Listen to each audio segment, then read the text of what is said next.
Hello everyone. जैसा कि आप लोगों को पता चल गया होगा कि टाट एचएस की जो फाइनल आंसर की है वो बोर्ड की तरफ से रिलीज कर दी गई है। ठीक है, वेबसाइट पर आप आकर, ठीक है, आप चाहे गुजराती मीडियम से हो, इंग्लिश मीडियम से हो या फिर हिंदी मीडियम से हो, सारे ही मीडियम के जितने भी सब्जेक्ट का एग्जाम हुआ था टाट एचएस का प्रीलिम्स का, ठीक है, उसकी फाइनल आंसर की रिलीज कर दी गई है। और सबसे अच्छी बात यह है कि इस बार जो फाइनल आंसर की आई है वो सारे ही पेपर कोड की आई है। ठीक है, ABCDE आप में आपका जो भी सीरीज होगा आप प्रॉपर सेपरेटली लोगों ने हर क्वेश्चन पेपर की आंसर की दी है।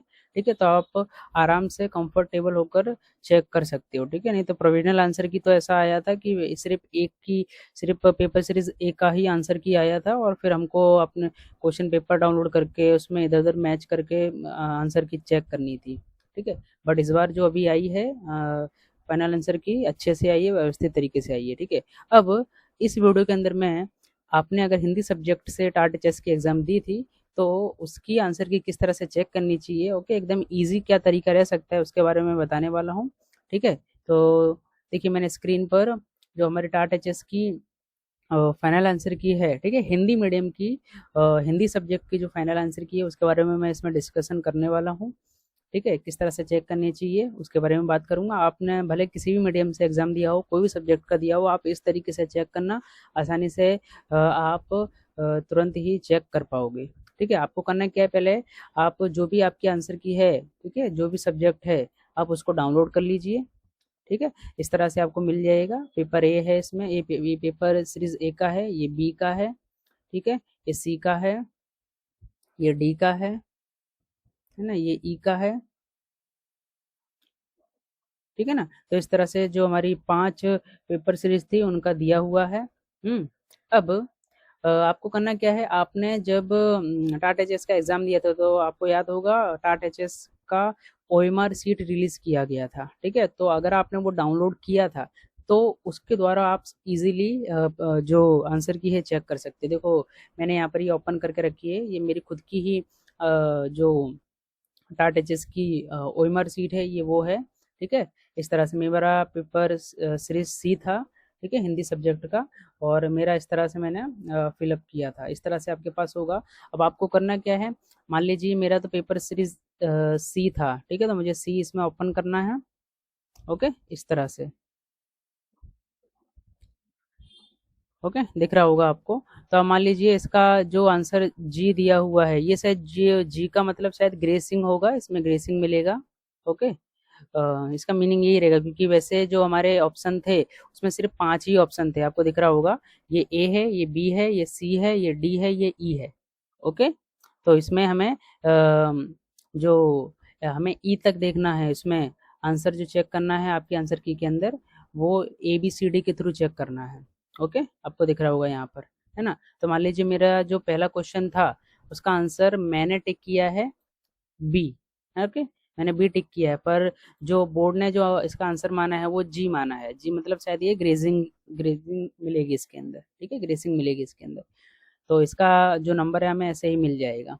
ओके, फिर जो दूसरे का आंसर है वो क्या है, सी है। ओके, तो मैंने क्या लगाया है इसमें, ये ए लगाया, तो ये मेरा रॉन्ग रहेगा। ठीक है, तो इस तरीके से आपको क्या है चेक करना है। इजीली अब आप चेक कर सकते हो, नहीं तो मेरे हिसाब से आप में से ज़्यादातर लोग इस तरह से चेक करोगे कि आपका जो पेपर है उसके अंदर आप टिक करोगे, वो थोड़ा सा कॉम्प्लिकेटेड प्रोसेस है। अगर आप थोड़ा जल्दी से इजीली करना चाहते हैं तो ये मेथड आप अपनाना। ठीक है, और देखिए कुछ के आंसर आपको दिख रहे होंगे। देखिए ये 9वीं का आंसर C एंड D है। अब मान लीजिए मैंने जो किया है 9th का, मैंने आंसर डी किया है। ठीक है, दिख रहा होगा आपको, है ना, डी किया है। तो अगर जिसने भी अगर है ना सी लगाया होगा उसका भी करेक्ट माना जाएगा, डी लगाया गया होगा तो उसका भी करेक्ट माना जाएगा, क्योंकि दोनों ऑप्शन तो कोई भी फिल नहीं कर सकता। क्योंकि रूल ये था OMR सीट का कि आपको कोई एक ही ऑप्शन सिलेक्ट करना है। अगर आपको कुछ नहीं करना है तो आप ई सिलेक्ट करिए। ठीक है, तो इस तरह से है। और देखिए इसमें से कितने ग्रेसिंग मिला है, एक इस पे ग्रेसिंग मिला है, आपको दिख रहा होगा। ठीक है, देखिए मैं देख लेता हूँ ग्रेसिंग के कितने क्वेश्चन आए हैं। एक तो ये इस वाले में ग्रेसिंग मिल रहा है, ठीक है, ये पहले वाले के अंदर। ठीक है, फिर एक ग्रेसिंग मार्क्स इसके अंदर भी है, ये है ना, इस पे भी जी दिया हुआ है। ओके, और फिर इसके अलावा यहाँ पर भी नहीं है, जी जी जी। और फिर इसमें भी नहीं है। ठीक है, लगभग शायद हमें दो दो क्वेश्चन की ग्रेसिंग मिल रही है। ओके, और तो इसमें कोई भी क्वेश्चन नहीं है ऐसा जिसमें ग्रेसिंग मिल सकती है। बाकी हाँ, ये देखिए जैसे 27 नंबर का क्वेश्चन, इसमें ए बी सी डी ये चारों ही आंसर है। ठीक है, मान लीजिए जैसे मैंने 27वीं का क्या आंसर चुना है, 27 27। ओके, मैंने इसमें ए चुना है, तो ये भी क्वेश्चन मेरा राइट माना जाएगा क्योंकि इसका आंसर क्या दिया हुआ है, ए बी सी डी। आपने ऐसे इनमें से कोई भी चुना होगा तो इसका आंसर राइट है। ठीक है, तो इसी तरह से मान लीजिए ये 49 वाला क्वेश्चन है, 49 पे मैंने क्या टिक किया है, 49 49 49 का ये रहा, 49 में मैंने डी सिलेक्ट किया है। ठीक है, और इन लोगों ने क्या करेक्ट माना है, 49 बी एंड डी। ठीक है, तो मेरा बी आंसर इसमें राइट माना जाएगा। ठीक है, क्योंकि इसमें डी ऑप्शन मैंने भी फिलअप किया है। ओके, तो अगर डी आपने भरा है तो भी आपका सही है, और बी भरा है तो भी सही है। ओके, तो इस तरह से जो क्वेश्चन में ये जो डबल डबल ऑप्शन दिए हुए हैं, अगर इनमें से आपने इनमें से कोई भी सिलेक्ट किए होंगे तो ये भी आपके राइट माने जाएंगे। ठीक है, इसके अलावा अगर मान लीजिए इसका आंसर है ए एंड डी, 97 का क्या है, ए एंड डी 97। ओके, ये रहा, ए मैंने डी भरा है। ठीक है, तो अगर जिसने डी भरा है उसका भी सही है, ए भरा है उसका भी सही, पर किसी ने बी या सी भरा होगा, ओके, तो उसका गलत माना जाएगा। ठीक है, आई होप आप लोग समझ रहे होंगे इस चीज़ को। तो आप लोग इस तरीके से चेक करना, कोई भी आपकी पेपर सीरीज है, कोई भी सब्जेक्ट है, आप इस तरीके से चेक करिए, आसानी से चेक कर पाओगे। और आप चेक करने के बाद आप जो भी सब्जेक्ट से बिलोंग करते हो, कोई भी मीडियम से बिलोंग करते हो, चेक करने के बाद मेरे वीडियोस के नीचे कमेंट करिएगा कि सर मेरा ये सब्जेक्ट है, मैं ये मीडियम से हूँ, मेरा ये स्कोर हो रहा है। ठीक है, तो अगर इस तरह से जितने भी लोग मेरे वीडियो देख रहे हैं अगर वो कमेंट करेंगे तो हम एक अनुमानित कट ऑफ निकाल सकेंगे। देखिए, नॉर्मली मैंने अपने वीडियोस में बताया है, आप किसी भी मीडियम से बिलोंग करते हो, अगर आप 70+ स्कोर कर रहे हो, आप सेफ जोन में हो, आपका मेंस में बैठने का मौका आपको मिलेगा। ठीक है, तो अगर 70 से ज़्यादा स्कोर कर रहे हो, जो भी स्कोर कर रहे हो आप कमेंट करिएगा, तो मैं क्या एक एआई के थ्रू मैं एक है ना जो प्रोबेबली जो कट ऑफ रह सकती है, ठीक है, तो वो मैं निकालने की कोशिश करूंगा और के ऊपर मैं वीडियो भी लेकर आऊँगा।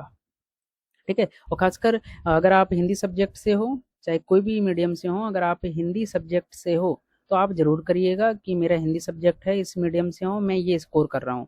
और खासकर प्योर हिंदी मीडियम के जो बच्चे हैं, आप ज़रूर कमेंट करिएगा, एक हमें अनुमानित कट ऑफ पता चलेगी और हमें पता चलेगा कि हमारा कॉम्पिटिशन किस तरह का है, हमारे जो मीडियम के बच्चे हैं, ठीक है, उन लोगों ने कितना स्कोर किया है। ठीक है, तो वीडियो हेल्पफुल लगा हो तो लाइक करिएगा, चैनल पर नए हैं तो चैनल को सब्सक्राइब करना। मैं आपके लिए हेल्पफुल रहे ऐसी वीडियोस इस चैनल पे लाता रहूँगा। टाट मेंस की भी अभी मैं प्रिपरेशन कराने वाला हूँ, खुद भी करने वाला हूँ, तो एक कम्युनिटी मतलब साथ मिलते हुए हम तैयारी कर सकते हैं, तो इसके लिए आप चैनल को सब्सक्राइब जरूर कर लेना। ठीक है, और कोई भी अगर समस्या आ रही है आपको टाट एचएस में, कुछ समझ नहीं आ रहा हो, आंसर की समझ में नहीं आ रही है, इसका क्या है उसका क्या है, तो आप कमेंट करना, कोई भी प्रॉब्लम हो मैं ट्राई करूंगा कि रिप्लाई दे सकूं। ठीक है, मिलते हैं हम अगले वीडियो के अंदर।